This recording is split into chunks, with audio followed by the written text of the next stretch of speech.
Welcome back to High Country Gold and Silver. This gorgeous gold in quartz wedge was cut from a bigger chunk of ore, the Mount Baker Mining and Metals crew, nicknamed Constellation Rock. And I want you to know what you're looking at right up front. This slice represents the most gold-rich zone of the entire high-grade pocket the crew has been mining since 2024. This is the bullseye cut. So here's the deal. I need you to watch this video all the way to the end because I want you to help me name this piece. Listen to the description, mineralogy and geology for inspiration, and then drop your best name for the specimen in the comments. I will post my favorite name and shout out the viewer who suggested it. And if you like these quick gold and silver specimen features, then please take a moment to like the video, subscribe to High Country Gold and Silver, and ring the bell icon to be notified of the next video. If you're watching from a mobile device, throw some hype points at the video too. Your continued support will make more videos like this one possible. Alright, this specimen is gold with bismuth tellurides in the tetradymite group and possible gold tellurides in quartz from an undisclosed mine in the Mount Baker district of Whatcom County, Washington, United States. This was mined and prepared in 2025 by Jason and Harry of Mount Baker Mining and Metals. The slab is about 9.5 by 5.9 by 2.8 centimeters, and it weighs about 170 grams. Let's take a slow look at the specimen, because the shape is part of the story. It's a clean wedge, thick on one end and tapering down to a thin knife edge on the other, like a doorstop made out of gold ore.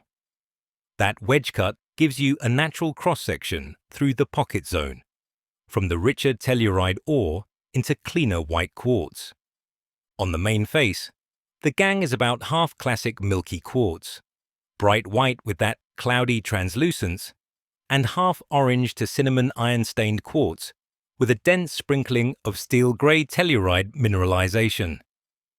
You can see subtle healed fractures running through it, and as it turns, those internal breaks catch light in soft bands.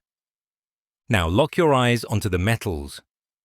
The native gold shows as compact, sharp flashes. The gold is distributed throughout the piece, but it appears more regularly in the iron-stained, mineral-rich quartz. It is jagged and leaf-like in places, more like torn foil than rounded grains, and that is a classic pocket ore look. It tells you the gold did not slowly soak into the quartz everywhere. It dropped fast in very specific microspaces as fluid rushed through the ore plumbing.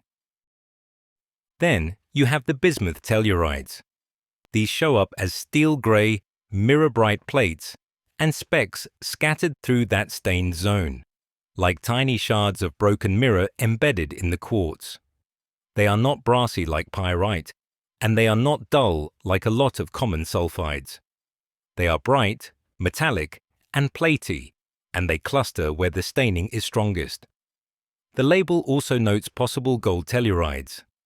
That is absolutely plausible in this kind of ore, and Jason's roasting experiments have produced telltale superficial gold blebs similar to the appearance of roasted telluride ore from more well-known districts like Cripple Creek.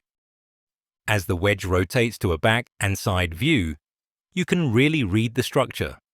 Along the long, thin top edge, the staining forms a narrow horizon line, and in places there is a darker, slightly metallic-looking seam riding right along it.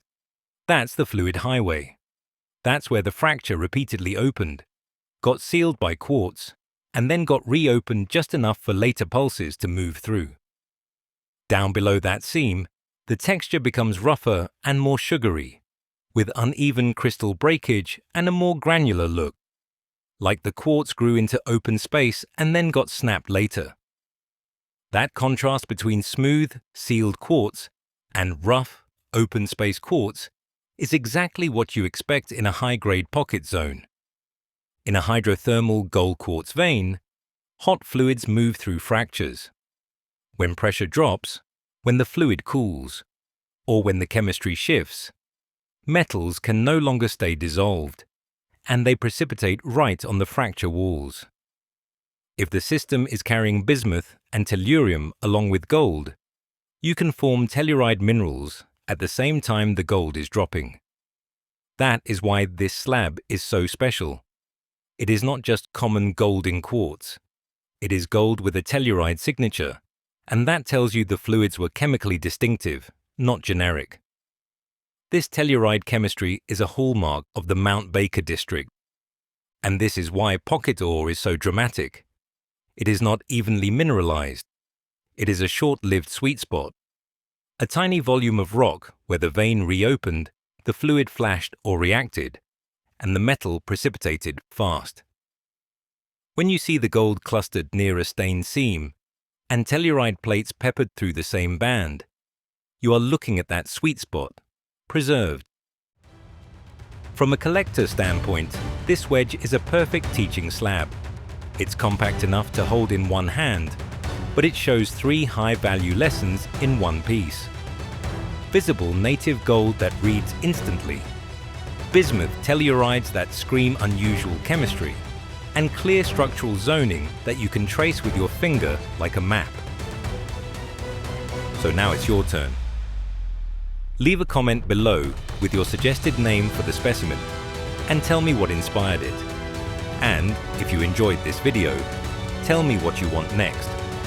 More high-grade pocket ore from the Mount Baker district, or a jump to a totally different style of gold or silver mineralization. Thanks for watching.